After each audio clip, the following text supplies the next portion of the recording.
Hi friends, welcome to Deepika reviews. ఈ video మీకు నచ్చినట్లయితే వీడియోని లైక్ చేసి షేర్ చేసి సబ్స్క్రైబ్ చేసుకోవడం మర్చిపోకండి. జాను జైనందన్ని తీసుకొని గుడి దగ్గరకు వెళ్తుంది. జైనందన్, జాను ఏంటి నాతో మాట్లాడాలని గుడి దగ్గరకు ఇంత చివరికి తీసుకొచ్చావు అని చెప్పి అడుగుతూ ఉంటాడు. మాట్లాడటానికి తీసుకొచ్చాను సార్ అని జాను చెప్తూ ఉంటుంది. నాతో మాట్లాడాలనుకుంటే ఏదైనా రెస్టారెంట్కి వెళ్ళే వాళ్ళం కదా జాను అని జైనందన్ అంటూ ఉంటాడు. లేదు సార్, మీతో మాట్లాడాల్సింది ఇక్కడే అని జాను చెప్తూ ఉంటుంది. చెప్పు జాను, నాతో ఏం మాట్లాడాలనుకుంటున్నావో చెప్పు అని జైనందన్ అడుగుతూ ఉంటాడు. నేను మిమ్మల్ని నమ్మి మీతో వచ్చిన తరువాత మీరు నన్ను ఎలా అయితే ప్రేమిస్తున్నారో నా వాళ్ళను కూడా అలానే ప్రేమిస్తారు కదా సార్ అని జాను అడుగుతూ ఉంటుంది. నేను ఇప్పుడు మారిపోయాను జాను, మీ వాళ్ళనే కాదు, రోడ్డు మీద వెళ్తున్న ఎవరినైనా సరే జాలి గుణంతోనే చూస్తాను అని చెప్పి జైనందన్ చెప్తూ ఉంటాడు. అప్పుడప్పుడు మా అమ్మ నాన్న, నా బంధువులు మన ఇంటికి వస్తూ ఉంటారు. మీరు వారిపై కోప్పడకూడదు, వారిని బాధపెట్టాలని చూడకూడదు అని జాను చెప్తూ ఉంటుంది. లేదు జాను, అలాంటిది జరగదు అని జైనందన్ చెప్తూ ఉంటాడు. ఇక మీదట మీ వల్ల కానీ మీ ప్రేమ వల్ల కానీ నాకు కానీ నా వాళ్ళకు కానీ ఎలాంటి ఇబ్బంది రాకూడదు అని జాను చెప్తూ ఉంటే, రాదు జాను అని జైనందన్ చెప్తూ ఉంటాడు. నా ఇష్టాలను గౌరవించాలి అని జాను అంటూ ఉంటే, తప్పకుండా గౌరవిస్తాను జాను అని జైనందన్ అంటూ ఉంటాడు. ఏ రోజు కూడా నా మనసుని బాధ పెట్టే పని చెయ్యనని చెప్పండి సార్ అని జాను అంటూ ఉంటుంది. చెయ్యనుగాక చెయ్యను జాను అని జైనందన్ చెప్తూ ఉంటాడు. అలా అని మాట ఇవ్వండి సార్ అని జాను అడుగుతూ ఉంటుంది. జైనందన్ ఆలోచిస్తూ ఉంటాడు. మిమ్మల్నే సార్, నేను అడిగిన అన్ని విషయాలకు కూడా కట్టుబడి ఉంటానని నాకు మాట ఇవ్వండి సార్ అని జాను అడుగుతూ ఉంటుంది. ఇక జైనందన్, నీకు చెప్పిన విధంగా, నువ్వు కోరుకున్న విధంగా అన్ని విషయాల్లో నీకు కట్టుబడి ఉంటానని నేను మాట ఇస్తున్నాను జాను అని జైనందన్ చెప్తూ ఉంటాడు. ఇక దాంతో జాను జైనందన్ని హగ్ చేసుకొని thank you sir, thank you so much అని చెప్పి చెప్తూ ఉంటుంది. జాను, మన ఇంటికి వెళ్దామా అని జైనందన్ అడుగుతూ ఉంటాడు.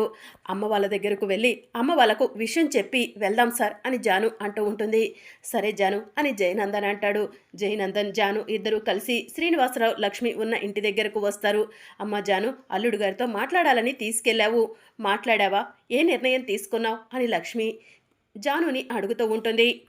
ఏమండి రండి అని జాను జైనందన్ని తీసుకుని శ్రీనివాసరావు లక్ష్మి కాళ్లకు నమస్కారం చేసుకుంటూ ఉంటుంది. నేను మీ అల్లుడు గారితో కలిసి తిరిగి కాపురానికి వెళ్తున్నాను, నన్ను ఆశీర్వదించండి అమ్మా అని జాను చెప్తూ ఉంటుంది. మీరిద్దరూ ఇలాగే ఎప్పుడూ కూడా సంతోషంగా ఉండాలి అని లక్ష్మి చెప్తూ ఉంటుంది. జై సార్, నేను లగేజ్ తెచ్చుకుంటాను అని జాను లోపలికి వెళ్ళి లగేజ్ తీసుకొని వస్తుంది. అమ్మా నాన్న జాగ్రత్త, వెళ్ళొస్తాను అని జాను చెప్తూ ఉంటుంది. మా గురించి ఏమీ ఆలోచించకమ్మా, మేము బాగానే ఉంటాము, మీరు బాగుంటే మేము బాగున్నట్టే అని శ్రీనివాసరావు చెప్తూ ఉంటాడు. సరే నాన్న అని జాను చెప్తూ ఉంటుంది.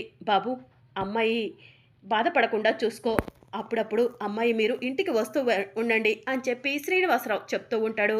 సరే మోయ, బయలుదేరతాం అని చెప్పి జైనందన్ అంటాడు. ఇక జైనందన్ జానుని తీసుకుని కారులో వెళ్తూ ఉంటాడు. జాను, నువ్వు నన్ను ఇంత తొందరగా క్షమిస్తావని అసలు అనుకోలేదు అని జైనందన్ అంటూ ఉంటాడు. సార్, మీరిప్పుడు సంతోషంగా ఉన్నారు కదా అని జాను అడుగుతూ ఉంటుంది. పట్టారానంత సంతోషంగా ఉన్నాను జాను అని జైనందన్ చెప్తూ ఉంటాడు. మీరు నిజంగా మారితే నేను కూడా పట్టారానంత సంతోషాన్ని పొందుతాను సార్ అని జాను చెప్తూ ఉంటుంది. జాను, 1000 కోట్ల ఆస్తి ఉన్న నన్ను తీసుకెళ్ళి ఆ విశ్వగడి కాళ్ళు పట్టించావు. 24 అవర్స్ ఏసీలో ఉండాల్సిన నన్ను నడి రోడ్డు మీద పడుకునేలా చేశావు. తినటానికి తిండి, తాగటానికి నీళ్లు లేకుండా నడి రోడ్డు మీద మీరు పారబోసే గంజి తాగి బ్రతికాను. వీటన్నిటికీ నీకు బుద్ధి చెప్తాను జాను అని జైనందన్ అంటూ ఉంటాడు. జై సార్, ఏం ఆలోచిస్తున్నారు అని జాను అడుగుతూ ఉంటుంది. ఏం లేదు జాను, నీ సంతోషం గురించే ఆలోచిస్తున్నాను అని జైనందన్ అంటూ ఉంటాడు.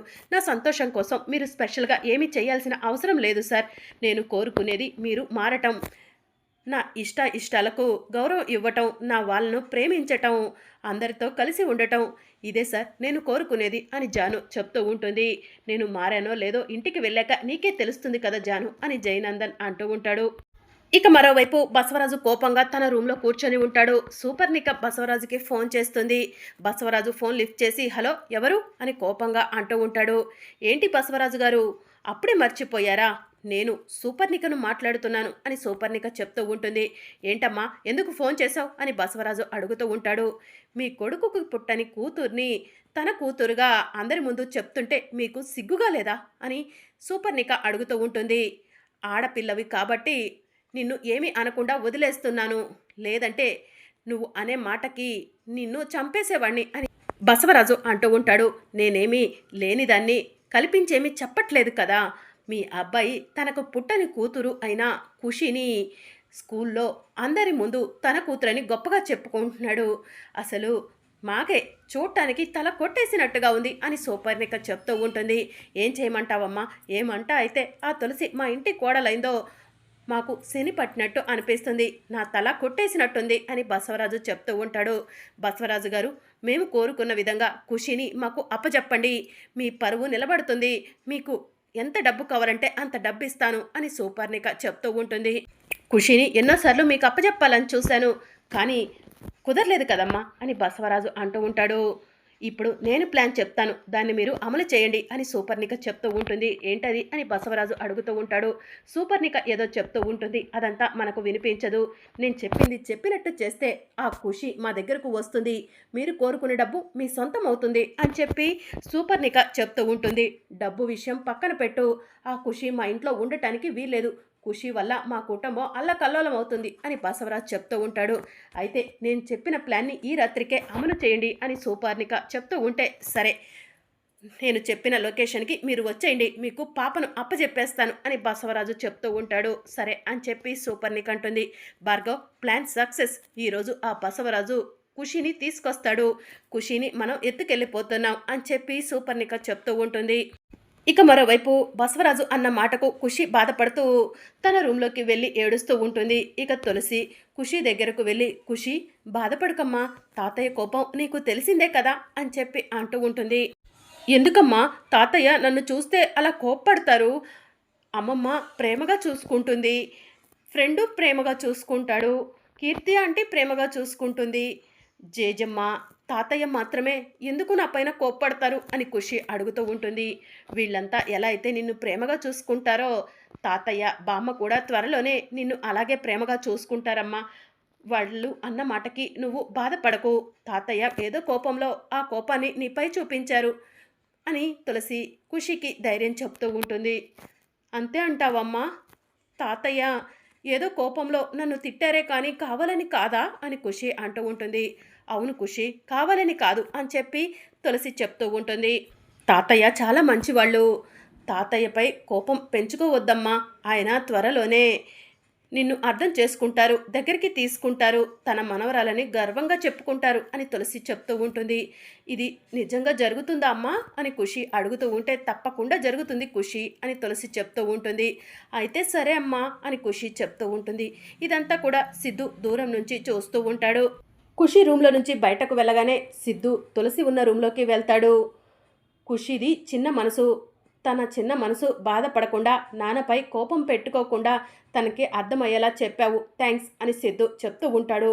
నా కుటుంబ గౌరవం నిలబెట్టాల్సిన బాధ్యత నాపై ఉందని చెప్పాను కదా, దానికి నేను కట్టుబడి ఉన్నాను, అందుకే ఖుషి మనసు నొచ్చుకోకుండా మామయ్య గారిని అపార్థం చేసుకోకుండా తనకు చెప్పాల్సింది చెప్పాను అని తులసి చెప్తూ ఉంటుంది.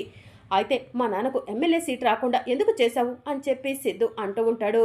మీకు ఇప్పుడు నేను ఏం చెప్పినా కూడా అర్థం కాదు, మామయ్య గారికి ఎమ్మెల్యే సీట్ రాకపోయినా అత్తయ్య గారికి ఎమ్మెల్యే సీట్ వచ్చింది, అత్తయ్య ఎమ్మెల్యేగా గెలవటం కోసం నేను ఎంత కృషి చేశానో మీరు మర్చిపోయారా, నాకు అత్తయ్య మామయ్య ఇద్దరు కూడా ఒకటే కదా, అలాంటప్పుడు నేను అత్తయ్యను ఎందుకు గెలిపించినట్టు, మామయ్యకు ఎమ్మెల్యే సీట్ రాకుండా ఎందుకు చేసినట్టు అర్థం చేసుకుంటే నా మనసేంటో అర్థమవుతుంది, అర్థం చేసుకోకుండా నోటికొచ్చినట్టు ఏది పడితే అది అని నా మనసును బాధ పెట్టాలని చూడకండి అని తులసి అక్కడి నుంచి వెళ్ళిపోతుంది. ఇక మరోవైపు రాత్రి అవుతుంది, అందరూ కూడా నిద్రపోతూ ఉంటారు. ఖుషి కూడా నిద్రపోతూ ఉంటుంది. బసవరాజు మెల్లగా ఖుషి రూమ్లోకి వెళ్తాడు. మత్తు ఇచ్చిన కర్చీఫ్ తీసుకెళ్లి ఖుషి ముక్కు మీద పెడతాడు. దాంతో ఖుషి స్పృహ కోల్పోతుంది. బసవరాజు ఖుషిని ఎత్తుకొని ఎవరూ చూడకుండా ఇంట్లో నుంచి బయటకు వెళ్తూ ఉంటాడు. ఇక మరోవైపు జయనందన్ జానుని తీసుకొని ఇంటికి వెళ్తాడు. ఇంట్లోకి వెళ్ళగానే, జై సార్, మళ్ళీ ఇన్ని రోజుల తర్వాత తిరిగి మన ఇంటికి వచ్చినందుకు నాకు చాలా సంతోషంగా ఉంది సార్ అని జాను అంటూ ఉంటుంది. ఇప్పుడు కదా నీకు నరకం అంటే ఏటో చూపిస్తాను అని జయనందన్ అంటాడు. ఏంటి సార్ అని జాను అడుగుతూ ఉంటుంది. ఏం లేదు జాను, నువ్వు కిచెన్లోకి వెళ్ళి మంచి కాఫీ తీసుకురా అని జయనందన్ అంటూ ఉంటాడు. సరే సార్ అని జాను కిచెన్లోకి వెళ్తుంది. కాఫీ పెట్టి జయనందన్కి కాఫీ తీసుకొని వస్తుంది. జై సార్ కాఫీ తీసుకోండి అని జాను అంటూ ఉంటుంది. ఇక జయనందన్ కాఫీ తీసుకుని ఒక సిప్ కాఫీ తాగి చిచి ఇది కాఫీయా లేకపోతే మున్సిపాలిటీ వాటరా అని చెప్పి అంటూ ఉంటాడు. ఏంటి సార్ కాఫీ బాలేదా అని జాను అంటూ ఉంటుంది. కాదు, నీ ఫ్రెండ్ కాళ్ళు పట్టించావే అది బాలేదు అని జయనందన్ జాను జుట్టు పట్టుకుంటాడు. సార్ ఏం చేస్తున్నారు మీరు అని జాను అడుగుతూ ఉంటుంది. నిన్ను నమ్మించి ఇక్కడికి తీసుకొచ్చాను అని జయనందన్ అంటూ ఉంటాడు. సార్ ఏంటి సార్ ఇదంతా అని జాను అడుగుతూ ఉంటుంది. ఏంటా, నన్ను తీసుకెళ్లి రోడ్డు మీద పడుకోబెట్టావు, మీరు పారబోసే గంజిని నా చేత తాపించావు, 24 అవర్స్ ఏసీలో ఉన్న నన్ను నడి రోడ్డు మీద నీ కోసం వెయిట్ చేసేలా చేశావు, ఈ రెండింటికి రివెంజ్ తీర్చుకోవద్దా జాను అని జయనందన్ అంటూ ఉంటాడు. అదేంటి సార్ మీరు నాకు మాట ఇచ్చారు కదా అని జాను అంటూ ఉంటుంది. ఇలాంటి మాటలు ఎన్నో ఇస్తాను, అవన్నీ నిజమవుతాయా ఏంటి అని జయనందన్ అంటూ ఉంటాడు. అంటే మీరు మారలేదా సార్, అయితే నేను ఇప్పుడే నా ఇంటికి వెళ్ళిపోతాను అని జాను అంటూ ఉంటుంది. ఇక ఇక్కడికి రావటమే కానీ వెళ్ళటం నీ చేతుల్లో లేదు జాను, ఇల్లంతా కూడా పకడ్బందీగా లాక్ చేసేసాను అని జయనందన్ చెప్తూ ఉంటాడు. దాంతో జాను షాకింగ్గా చూస్తూ ఉంటుంది. ఇక మరోవైపు తులసి నిద్రలేస్తుంది. పక్కన ఖుషి కనిపించకపోవడంతో ఖుషి ఖుషి అని వెతుకుతూ ఉంటుంది. ఖుషి ఎక్కడ కనిపించకపోవడంతో తులసి ఏడుస్తూ రూమ్లో నుంచి బయటకు వచ్చి ఖుషి ఖుషి అని పిలుస్తూ ఉంటుంది. మరి అప్కమింగ్ ఎపిసోడ్లో ఏం జరగనుందో తెలుసుకోవాలనుకుంటున్నారా? అయితే ఛానల్ను సబ్స్క్రైబ్ చేసుకుని సపోర్ట్ చేయడం మర్చిపోకండి. Thank you for watching.